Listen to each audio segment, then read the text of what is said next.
Bismillahirrahmanirrahim. Assalamualaikum warahmatullahi wabarakatuh. Bertemu kembali dengan saya Utami Diasa Fitri dalam mata kuliah metode statistika mengenai statistika dasar. Kali ini kita akan membahas mengenai ukuran pemusatan. Sebelum kita membahas lebih detail mengenai ukuran pemusatan, perhatikan data berikut. Berikut adalah data 20 sampel sereal yang diukur kandungan sodiumnya. Ada dua jenis tipe sereal, yaitu tipe A dan tipe C, di mana tipe A ini dikonsumsi oleh para remaja, dan tipe C ini adalah jenis sereal yang dikonsumsi oleh anak-anak. Kita akan melakukan eksplorasi data terkait data ini dengan terlebih dahulu kita abaikan mengenai tipe sereal tersebut. Kalau kita melakukan eksplorasi data dari data kandungan sodium yang terdapat dalam 20 sampel sereal tadi, maka kita bisa melihat bahwa terdapat kandungan sodium 0 ya dalam sereal, kemudian yang paling besar adalah 342.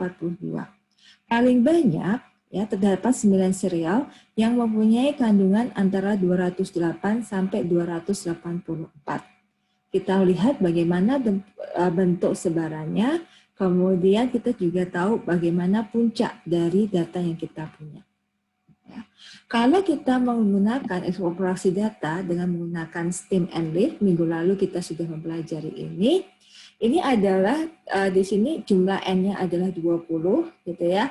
Kemudian keterangan di sini adalah live unitnya 10, artinya data ini dahannya merupakan ratusan, kemudian daun yang merupakan puluhan.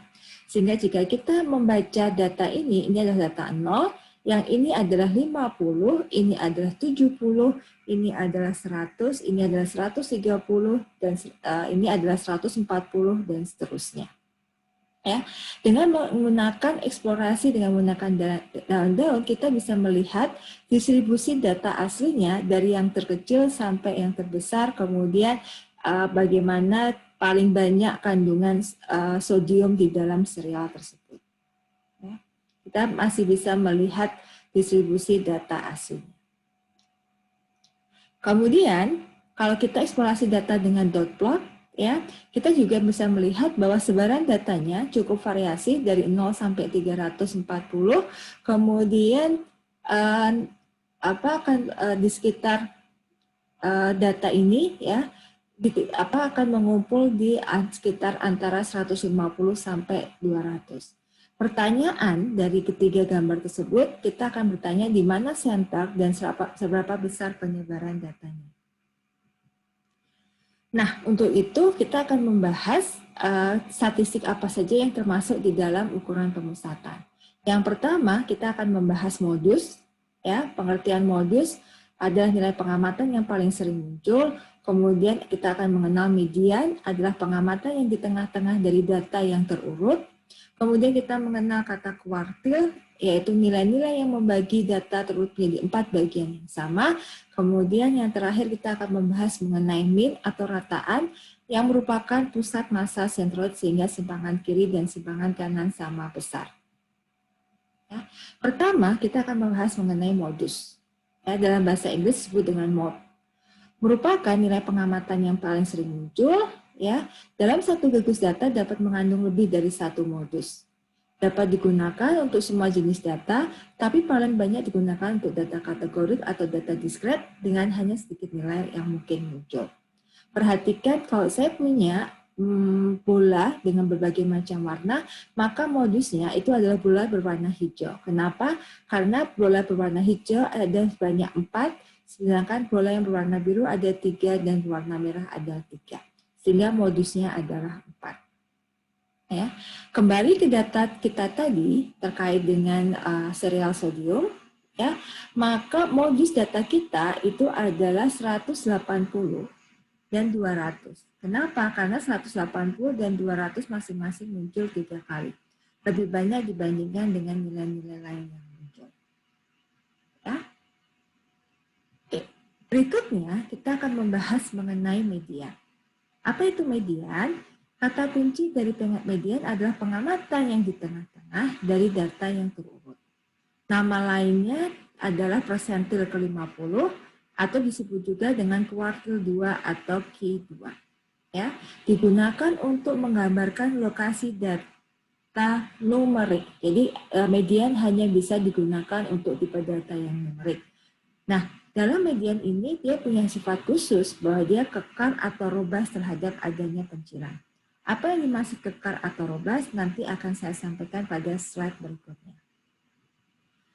Nah, bagaimana cara menghitung median contoh? Ya, yang pertama adalah urutan data dari terkecil sampai yang terbesar. Nah, ini Anda bisa memanfaatkan diagram dahan daun untuk mengurutkan data dari yang terkecil sampai yang terbesar. Kemudian Anda akan tentukan posisi median, di mana NQ2 sama dengan N plus 1 dibagi 2. Ya. Jika N genap, maka nilai median merupakan rata-rata dari dua nilai yang di tengah, tapi jika N ganjil, maka nilai median adalah sama dengan nilai yang di tengah. Sebagai contoh, kita kembali ke data tadi, ke serial sodium, ya, data kandungan sodium dalam serial. Nah, kita tentukan dulu posisi median. Ya, posisi median berarti data median terletak pada data urutan yang keberapa. Ini adalah N plus 1 bagi 2 adalah 10,5. Berarti posisi median merupakan urutan data dari ke-10 dan 11. Kita hitung datanya. Data sudah terurut dari yang terkecil sampai yang terbesar. Ini adalah data yang pertama, ini data yang kedua, data yang ketiga, keempat, kelima, keenam, ketujuh, ke-8, ke-9, ke-10, 11. Data ke-10 adalah 180, data yang ke-11 juga 180, sehingga nilai mediannya adalah sama dengan 180. Ya. Nah, perhatikan kalau saya punya dua data berikut. Ini karena N-nya ganjil, maka posisi median adalah merupakan posisi data yang ketiga. Kenapa? Karena 5 tambah 1 bagi 2 itu adalah sama dengan 3. Berarti mediannya adalah merupakan posisi data yang ketiga. Data ini berbeda ya pada data yang kedua ada nilai ekstrim di sini, angka 200, tapi nilai mediannya tetap sama-sama dengan 8. Sehingga ya dengan kondisi seperti ini, maka median kita katakan dia kekar atau robust terhadap pencilan. Baik, ya. Berikutnya kita akan membahas mengenai kuartil. Apa itu kuartil? Adalah nilai-nilai yang membagi data terurut menjadi 4 bagian yang sama. Q0 dibaca kuartil 0 merupakan nilai minimum dari data. Q1 dibaca kuartil 1 merupakan nilai yang membagi data 25% data di kiri dan 75% data di kanan. Q2 dibaca kuartil 2 merupakan median membagi data menjadi 50%. Q3 dibaca kuartil 3 merupakan nilai yang membagi data 75% data di kiri dan 25% data di sebelah kanan. Q4 dibaca kuartil 4 merupakan nilai maksimum dari data. Pertanyaan berikutnya adalah bagaimana langkah teknis menghitung kuartil? Ya, ada beberapa cara untuk menghitung kuartil. Di sini saya akan hanya menyampaikan dua metode, yaitu metode belah dua dan metode interpolasi. Kita mulai dari metode belah dua. Caranya adalah urutkan data dari yang terkecil sampai yang terbesar, kemudian kita cari posisi kuartil, di mana NQ2 adalah N plus 1 dibagi 2, kemudian jika dia merupakan pecahan, maka kita ambil nilai positifnya, sehingga disebut dengan NQ2 bintang, plus 1 dibagi 2 itu merupakan posisi bagi NQ1 dan posisi bagi NQ2. Ya. Nah, nilai kuartil 2 tentukan sama seperti mencari nilai median. Kuartil 1 dan 3 prinsipnya sama seperti median, tapi kuartil 1 dihitung dari kiri, sedangkan kuartil 3 dihitung dari kanan. Ya. Perhatikan contoh data berikut. Ya. Pertama, kita akan menghitung posisi Q2 atau NQ2, yaitu posisi NQ2 adalah 10,5. Ya, sehingga NQ2 bintang itu sama dengan 10. Seperti tadi, kita sudah sama-sama menghitung bahwa Q2 merupakan data ke-10 ditambah data ke-11 dibagi 2, yaitu 180 tambah 180 dibagi 2 sama dengan 180. Kemudian kita sudah tahu bahwa NH2 bintang itu sama dengan 10. Kenapa 10? Karena kita ambil nilai positif dari 10,5. Setelah itu kita menentukan posisi H1, ya, atau sama dengan posisi H3, di mana 10 tambah 1 bagi 2 sama dengan 5,5. Nah, berdasarkan data ini, maka nilai H1 merupakan ya nilai urutan ke-5 dan ke-6 dari atas. Sehingga kita akan hitung ini data pertama, data kedua, data ketiga, data keempat, data kelima, dan data ke-6. Sehingga nilai H1 sama dengan 130 tambah 140 dibagi 2 adalah 135. Nah, untuk H3 kita menghitungnya dari bawah. Ya. Ini adalah posisi pertama, posisi kedua, posisi ketiga, posisi keempat, posisi kelima, dan posisi keenam. Sehingga data kita itu adalah 200 tambah 210 dibagi 2. Hasilnya adalah 205. Ini adalah pada saat kita mencari kuartil dengan menggunakan metode belah 2. Ya. Metode berikutnya ada disebut dengan metode interpolasi. Kita urutkan data dari yang terkecil sampai ke besar. Nah, pada saat mencari posisi kuartil, ini sesuai dengan definisi kuartil yang tadi saya sebutkan. Di mana posisi kuartil 1 merupakan 1/4 dari N plus 1, posisi dari kuartil 2 adalah 2/4 dari N plus 1, posisi kuartil 3 adalah 3/4 dari N plus 1.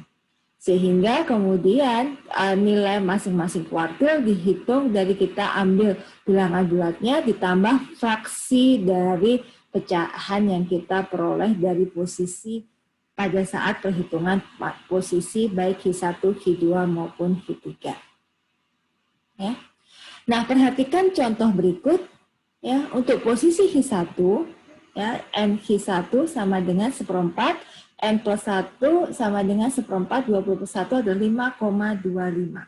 Sehingga pada saat kita menghitung H1 adalah merupakan data yang kelima ditambah 0,25 dari selisih data yang ke-6 dikurangi data yang kelima.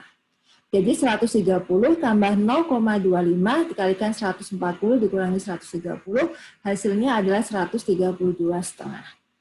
Ya. Berikutnya, pada saat kita menghitung posisi H2 dengan hasil yang sama, kita akan mendapatkan H2 sama dengan data yang ke-10 ditambah setengah selisih data yang ke-11 dikurangi data yang ke-10. Sehingga kita akan mendapatkan H2 sama dengan 180. Nah, terakhir kita akan menghitung posisi H3, di mana NH3 adalah 3/4, N plus 1 adalah 3/4, kali 20 plus 1 adalah 15,75, sehingga data H3 merupakan data yang ke-15. Kita hitung data yang ke-15. 1, 2, 3, 4, 5, 6, 7, 8, 9, 10, 11, 12, 13, 14, 15. Data yang ke-15 itu adalah 200, ditambah 0,75, data yang ke-16 adalah 210, dikurangi dengan data yang ke-15 adalah 200. Sehingga kita akan mendapatkan angka 207,5. Nah, dari hasil tadi kita bisa ringkaskan dalam bentuk statistik 5 serangkai. Kenapa statistik 5 serangkai? Karena kita mempunyai 5 statistik yang berbeda.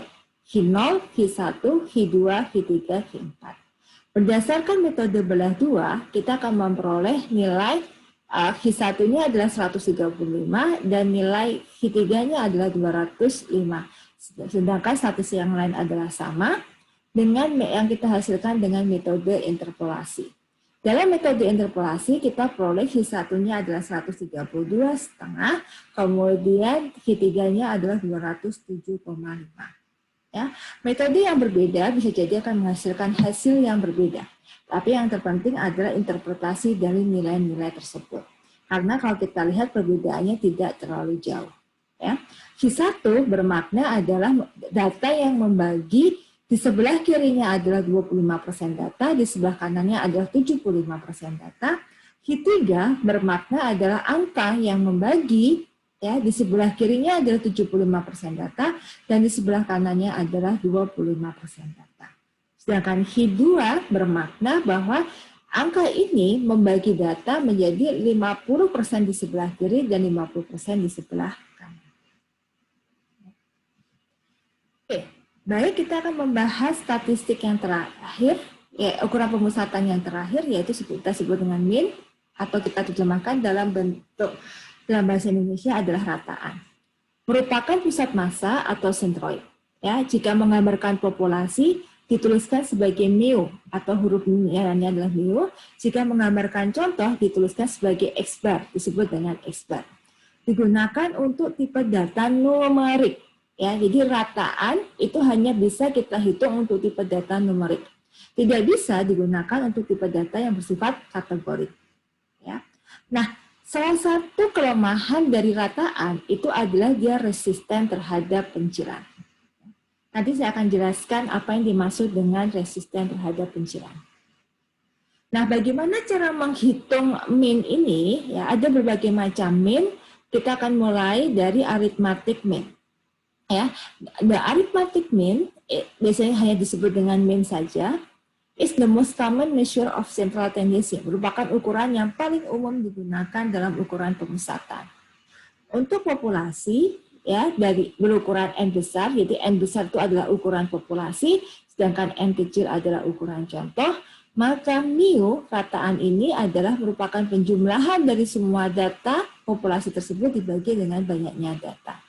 Sedangkan untuk sampel, simbolnya adalah X bar, merupakan penjumlahan data dari semua sampel, ya, dibagi dengan banyaknya sampel. Nah, arithmetic mean ini, ya, didefinisikan sebagai penjumlahan dari semua data dibagi dengan banyaknya data. Dan ini sangat terpengaruh oleh nilai yang ekstrim. Sebagai contoh, kita akan lihat dua data ini. Di sini adalah kita punya data 1 sampai 5, rataannya adalah 3.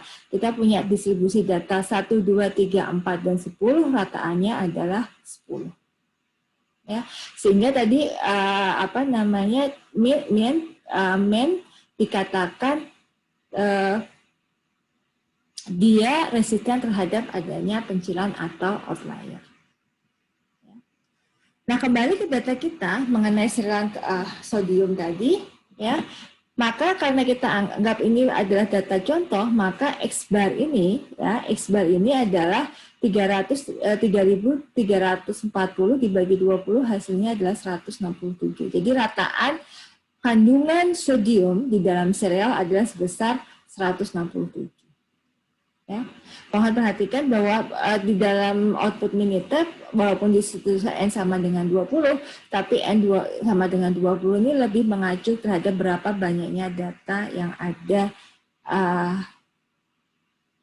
dalam dataset kita, atau banyaknya data yang kita gunakan. Nah, ini memperjelas penjelasan saya tadi bahwa rataan itu sangat resisten terhadap outlier. Anda bandingkan kalau angka 10 saya ganti dengan 100, median tetap sama, sama-sama 6, tapi Anda bandingkan bahwa X bar-nya ini, data yang kedua mempunyai rataan 4 kali lipat dibandingkan data yang pertama. Nah, makanya saya sebutkan bahwa rataan, ya, adalah resisten terhadap adanya outlier. Nah, ini terakhir pembahasan mengenai ukuran pemusatan, hubungan antara bentuk sebaran dengan ukuran pemusatan. Kita punya 3 bentuk sebaran, yaitu menjulur ke kanan, menjulur ke kiri, dan simetrik.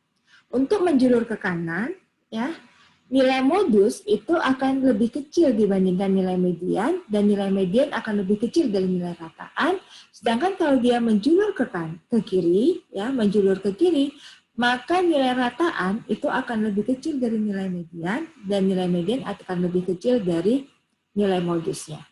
Sedangkan kalau bentuk sebarannya simetrik, maka nilai rataan sama dengan nilai median sama dengan nilai modus. Ya. Nah, berikut tadi ya yang bisa sampaikan terkait dengan ukuran pemusatan. Terima kasih atas perhatian Anda. Sampai kita ketemu kembali pada pembahasan mengenai ukuran penyebaran. Terima kasih.